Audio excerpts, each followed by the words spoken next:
Brought to by Baidyanath shilajit gold, शरीर का बल और तेज बढ़ाने में लाभदायक। क्या फैसले में कहा गया था कि कमेटी में न्यायपालिका से एक प्रतिनिधि जरूर होना चाहिए। बेंच कहती है कि 70 साल बीत चुके हैं, जरूरी है कि कानून बनाया जाए और अब कानून बन चुका है। हम आपकी याचिका खारिज करते हैं। 21 मार्च को यह फैसला सुप्रीम कोर्ट ने केंद्र सरकार के पक्ष में सुनाया। कोर्ट में चुनाव आयुक्तों की नियुक्ति के खिलाफ एक याचिका पर सुनवाई हो रही थी। याचिकाकर्ता कौन है, याचिका किसके विरुद्ध डाली गई, कोर्ट ने अपने बयान में किस कानून का जिक्र किया, नए चुनाव आयुक्तों को लेकर क्या कंट्रोवर्सी है और कोर्ट ने क्या फैसला सुनाया, ये कुछ सवाल हैं जिन्हें हम आसान शब्दों में समझेंगे।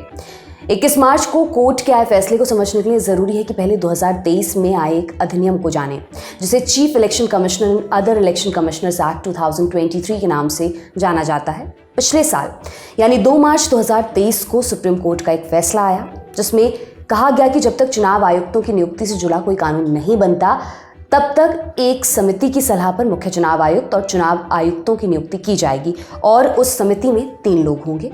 देश के प्रधानमंत्री, लोकसभा में नेता प्रतिपक्ष और सीजेआई।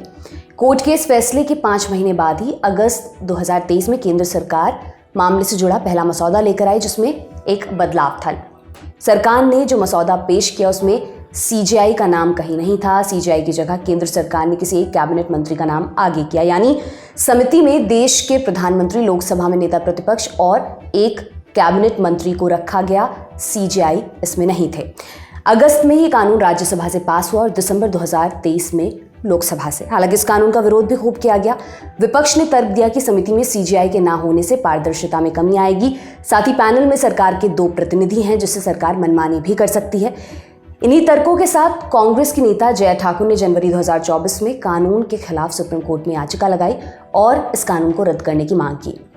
एक तरफ कानून का विरोध चल रहा था, दूसरी तरफ लोकसभा चुनाव के लिए 2 नए चुनाव आयुक्तों के नाम 14 मार्च को फाइनल हो गए, जिसमें राजीव कुमार पहले से मुख्य चुनाव आयुक्त हैं। नए आयुक्तों में 1988 बैच के केरला कैडर से आईएएस ऑफिसर ज्ञानेश कुमार और 1988 बैच के उत्तराखंड कैडर के आईएएस अधिकारी डॉक्टर सुखबीर सिंह संधू के नाम फाइनल हैं। दोनों नामों पर मुहर लगने के बाद 21 मार्च को जब याचिका पर सुनवाई चल रही थी, तो कोर्ट ने कहा अब चुनाव आयुक्तों की नियुक्ति हो चुकी है, चुनाव नजदीक हैं, ये सुविधा के संतुलन का सवाल है। नियुक्त किए गए व्यक्तियों के खिलाफ कोई आरोप भी नहीं है। आपको बता दें, नए आयुक्तों की नियुक्ति पर भी सवाल खड़े किए जा चुके हैं, जिसमें प्रशांत भूषण ने तर्क दिया है कि 14 मार्च को इनका चयन जानबूझकर जल्दबाजी में किया गया, ताकि बाद में कोर्ट किसी भी बदलाव पर विचार ना कर पाए, क्योंकि चुनाव सिर पर हैं और संशोधन करने में समय लग सकता है।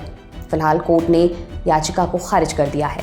अब चूंकि सुप्रीम कोर्ट ने इस याचिका को खारिज कर दिया है, ये सुप्रीम कोर्ट का फैसला है, जिससे साफ हो गया है कि चुनाव आयुक्तों की नियुक्ति के लिए सलाह देने वाली समिति में सीजेआई शामिल नहीं होंगे।